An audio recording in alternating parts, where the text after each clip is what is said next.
Hi, my name is Martha Ann Kennedy, and I'm an artist in Colorado's San Luis Valley. This is a short video about how I made oil paint with the historic Rawlins Red Pigment. You can use the method discussed here to make oil paint with any raw ground pigment. I learned about historic Rawlins Red from the Facebook page of the Little Snake River Museum. You can't buy the paint anywhere anymore, so in order to see it, I had to make some. Well, first I had to get some pigment. I did. I found it for sale online from a little company on the eastern slope of the Sierra Nevada in California, Geological Supply Company. It's a bunch of retired geologists and rock lovers who go around the country picking up rocks and cleaning them up and selling them to schools as specimens for geology classes. When I told them what I planned to do with the Rawlins Red, they were as excited as I was about my project. The first step in making your own paint is to grind it. The Little Snake River Museum has the grinder that was used back in the day to grind the pigment, but I don't have anything like that. So I had to get a mortar and pestle. This is the oldest tool used for grinding pigment. Humans have been using it for tens of thousands of years, so I was very happy to be using it myself. Mine is granite, and it worked very, very well. The other thing I absolutely needed for oil paint was some good drying oil. And I decided that I was going to use linseed oil because I like it, and it is the most classic oil that's used in oil painting. So I bought a nice bottle of refined linseed oil, and I was almost good to go. Other materials I needed are a glass miller, which is just a way to say mill, and a tempered glass board. I got a cutting board. You need a scraper to get the oil paint off the glass, and I just went out to the car and got my ice scraper. It worked fine. Other possibilities are a soft spatula, but I think it's best to keep cooking tools out of paint making. And it worked great. You need a glass jar with an airtight lid. And I bought some for this project, and I learned that plastic lids break. And I will talk a little bit about that in a bit. Once you have all your materials, it's time to grind. And grind, and grind, and grind, and grind. And then you will grind. And here you will probably stop for a minute and think, do I need to grind? And you'll grind some more. And here the most consistent part of paint making emerged from my project, and that is trial and error. After I'd ground a lot, I looked at my pigment and I thought, am I done? I really didn't know because I'd never done this before. So I decided the only way I could find out would be to try it. So I got my cutting board, I got my muller, I got my linseed oil, I put a little mound of my pigment powder on the cutting board, I put a little divot in the top, and I poured in a few drops of linseed oil, and I ground the two together. Now the big question is, did I have paint? I really didn't know. So I tested it on a little panel, and I could see that that's not paint. That's just kind of mud. So I knew what to do. I had to grind. And so I ground and I ground and ground and ground and then I ground some more and I ground, and after quite a lot of grinding, I couldn't see any difference at all.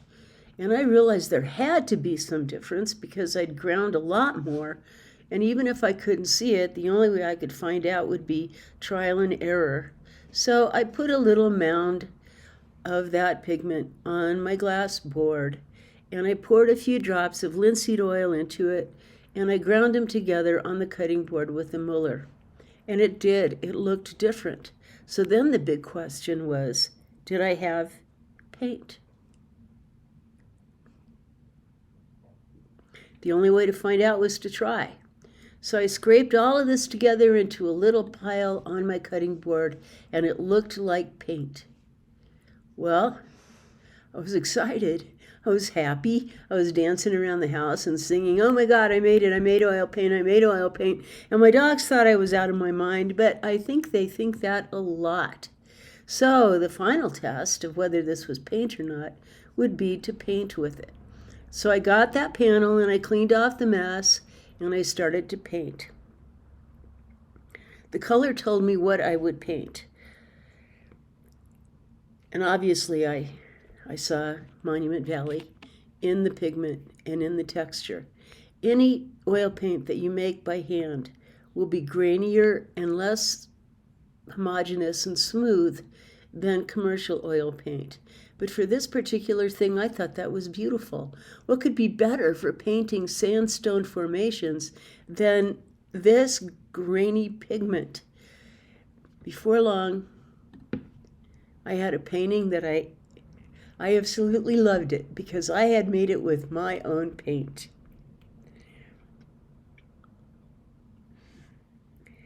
So I could tell that what I did then was I had decided the only way to finish the paint would be to put it together with other colors. So I got other paints, and these are commercially made paints, but they are also natural earth pigments mixed with linseed oil. And the colors are yellow ochre, which is probably the third most common color on the earth, and it, as well as Rawlins Red, is an iron oxide paint. Then the brown, and this brown is from Cyprus, so that makes it a little exotic, but we all know that dirt brown is the most common color on the planet. The green is kind of special to me. This is Verona Green Earth, and I have actually seen this in real life. It is on the hills and mountains north of Verona, near some limestone caves, and it is right there on the ground. And when I saw that, I thought it was one of the most amazing things ever. So I had to use this paint with my Rawlins Red. This green was used by Stone Age people to paint on the walls of the limestone caves that are around that part of Italy. The blue is lapis lazuli ultramarine blue, which was more rare and more precious than gold during the Middle Ages, and it was only used to paint very sacred things. And I learned about it several years ago, and I had the big dream that someday I was going to have some. And when I found a tube that I could afford, I bought it. I don't know if this is a really high quality lapis lazuli ultramarine blue, but I don't really care. It's wonderful to paint with. And you see it in the sky of this painting with a little bit of titanium white. And all of these are hanging out with my Rawlins Red, and it makes me very, very happy. The next thing I had to do was store my paint. An important element of oil paint is that you don't paint with it as soon as you make it. Ideally, it sits with the oil for a while. And I don't know, there's some kind of magical thing happens, but they kind of join more uniformly together if they sit. So I put it in a little jar, and that's when I learned about jars for storing oil paint. The jars I had plastic lids and plastic cracks, which means that the jar was not airtight. I've discovered that the jar that actually holds my face cream is a far better jar for storing oil paint than this little jar is. So it sat in my studio for a month, and I took good care of it. I added oil when it needed it, and I stirred it up frequently. And then I was waiting for the moment that I could actually do a painting with it. And I had an image in mind that I'd had for quite a long time. Very precious image to me. You can see Rawlins Red on this painting on the throat and shoulders of the red-shouldered hawk. You can see it on the trails, on the hills and mountains, and under the woman's feet. You can see it in the coat of the red dog and in the woman's red hair. The other colors in this painting are the same ones that I used to paint Monument Valley, with the exception of a little bit of black and more titanium white.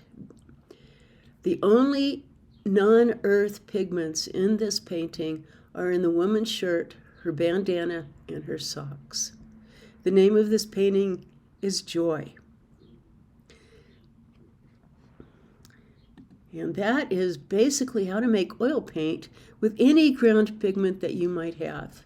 I wish you the best of luck in your project, and I hope you find it as inspiring as I did to make your own oil paint.